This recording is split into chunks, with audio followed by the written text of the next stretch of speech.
जानते नहीं मुखिया जी, पाकिस्तान के आवाला 7 पीढ़ी याद रखे। अरे अब फिर तो घूस कर मरले बा। उनका राजधानी इस्लामाबाद ले अपन जोन मिसाइल बनू जी। जाके अटैक कइले बा। सारा आतंकवादी लोग के किला ढा गए।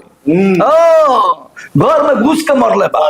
लेकिन ये हुए से कुत्ता पोछ एकनी के पोछ को भी सुधरी ना। ई बात तो एकदम सही। स्टील पाइप में रख दे जाइनो एकनी के पोछ घुसा के आ तबो 6 महीना साल भर पर निकालल जाई त टेढ़ के टेढ़ रही ई तो बात केतना जूता से पिटाता रसो लेकिन सुधरे के नाव नहीं खसल। बताई तो हो निर्दोष लोग अभी 6 दिन शादी भइले 6 दिन बोली क्या वो का कहले तो नहीं सब वैसा तो नहीं। ई तो जय हिंद मुखिया जी, जय हिंद भाई। जय हिंद, जय।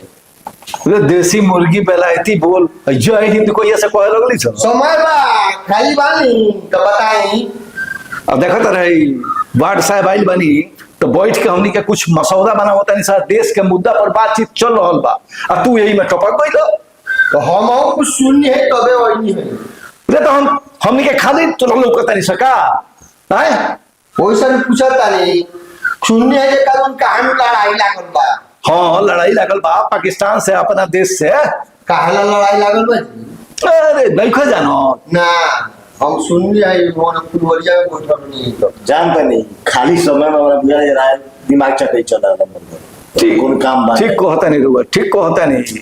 ए भाई यावेला काहेला इनो को क्या होत रो जगह लग दिमाग है ऑपरेशन दिमाग ले लिया ना। आ सौसे सोरे में मुखिया जी से ज्यादा बुद्धिजीवी के हुआ। मुखिया जी राखल बड़ा तोरा खातिर तोरा हर सवाल के जवाब देवे खातिर ई मुखिया जी राखल बड़ा। ए मुखिया जी रउवा से हम कोनो बात पूछ के कोनो काम करेंगे। हां जाननी बिना रउवा से कोनो बात पूछले हम कोनो काम ना। अच्छा बैठ बैठ बैठ बैठ बैठ बैठ बैठ जाए बैठी बैठ जानता नहीं रउवा लोगिन तो एक वार्ड में अपन हरान बानी जानी कि ना। सही बात है। हमारा तो 20 वार्ड के पंचायत बा सब कोई के झेले के बा ऐसा ऐसा नमूना लोग के झेले के बा। जगह नहीं है हे घामा में हो भाई पसेना चुआवत रउवा लगे आवत कोनो बात बताऊं ये तो बताओ ना मुंगी बताओ का बात बा घामा में हम माकत आवत है पूर खेत में ढेला में भाई बोर जोराता हमारे आवत नहीं बाउंड्री न तो कि बात बताइबो तुम हैं। बाउंड्री कसता रहो तो उहे देश में जो लड़ाई लागल बा ओकरे बात चलत रहो फुलवरिया में बैठल रही। हां तो ओही जा लोग बात जाओ तो घर रिटायरमेंट तो रिटायरमेंट माने का होला हमरा समझ में नहीं गाओ तनी रुपा एकरा के बतईती जे रिटायरमेंट माने का होला। अरे रिटायरमेंट नहीं खो जानो ना हमारे लिए तो रिटायरमेंट जानबे ना कोई। रिटायरमेंट होला कि जब आदमी के उम्र 60 साल हो जाला नु हां तो वो कोनो काम लायक ना रहेला तो ओकरा के आराम दियाला घरे बैठ के वो आराम करेला एकरे नाम है रिटायरमेंट। हां हां तो सब के साथ लागू होता। हाँ तो लागू होइबे करी। अरे जे कार्यरत तो मानता नहीं तो वो हिसाब से तो हमरो नौकरी रिटायर हो गई। सही देख ठीक रहुए कहतनी कि यावेला हमर दिमाग खखोर है जानी कि ना ठीक रहुए कहतनी रे तो तोर मेहरारू कोनो नौकरी में भी या सरकारी नौकरी में भी या कि रिटायर कर गई आए सरकारी नौकरी में जे रहेला उ जब 60 साल उम्र हो जाला तो उ रिटायर कर दहल जाला आ ओकरा के जौन ओकर फंड कटल फटल रहेला सरकार गोटे एक बार दे देला आ ओकर पेंशन बांध देला कि हर महीना में तारा इतना रुपया पेंशन मिली। अच्छा अच्छा आ ओकरा के कहला कि अब तू जा घरे अपन आराम करो आ बैठल ओकरा सुख सुविधा जौन बा उ मिलेला एकरे के रिटायरमेंट कहल जाला।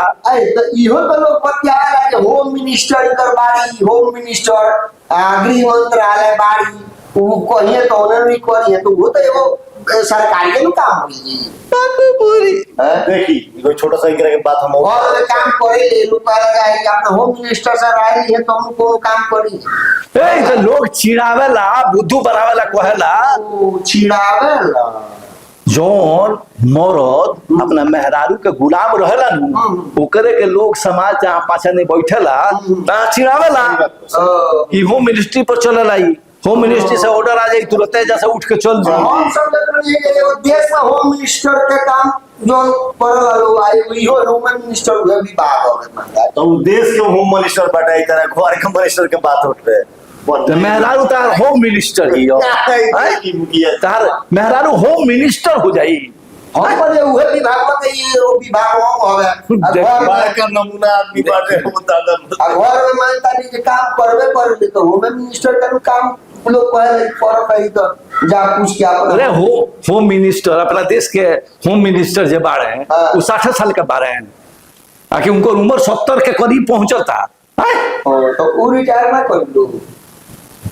पॉलिटिकल कोई रिटायर करेला यही करा सर। दिमाग देखी देखी दिमाग हाँ अरे बहुत पॉलिटिकल आदमी जे बा मुखिया हम बानी हाँ। तो हम जाले जीएम ताले रो रहे ना लोग जिताई तू हमरा का वोट देबो तो हम मुखिया बन रहे थे पंचायत के वोट हम कहा वोट हम के देवे नहीं ना हाँ तू देवे लो तबे नु तार इतना हम सोई ने ना तो ये दुअरवा पर टॉप तो तू टॉपे एक बार तू जंग तार बुधिया बाऊंगा हम टॉपे देती तरह के कोगा हमरा का कितना बेला हम आइबा कर वही बेकर वोट रोवा का देबा कर हाँ तो वोट दी है लेकिन रिटायर हुए होला जाने सुनू आ तोर मेहरारू होल मिनिस्टर नहीं है इते दिमाग में मत निका रॉकी सब बात मुखिया जी हाँ। देखो एक बात हम कहे के चाहते हैं उम्र 60 साल के बाद का होला मानसिक शारीरिक रूप से हर काम कोई बंद कर दे बंद कर देला तो ऐसे सरकार जे बाटे बड़ा के सेवानिवृत्त कर देला जे भाई अभी आदमी जे बाटे देखिए कितना बढ़िया बात रोगा बताओ तनी ये एकरा दिमागो में एकरा घुसे तब नु आय आई राजनीति वाला में मानसिक शारीरिक काम कोई ना बंद करला ई अब देखो उहरु बात भइले भाई कि भाई ये अपना मेहरारू को होम मिनिस्टर बुझाता वो होम मिनिस्टर ही अरे और रिटायर करी ना लोवा कहला तो वो जब बने तो वो तो सार्वजनिक ये गाना देखी में क्या गाना ठीक नहीं है बात नतिया तो नहीं वोट दिए अच्छा चूल्हा भार में जाइए लेकिन ऐसा नहीं सवाल लेके मत आइए चलिस कि ना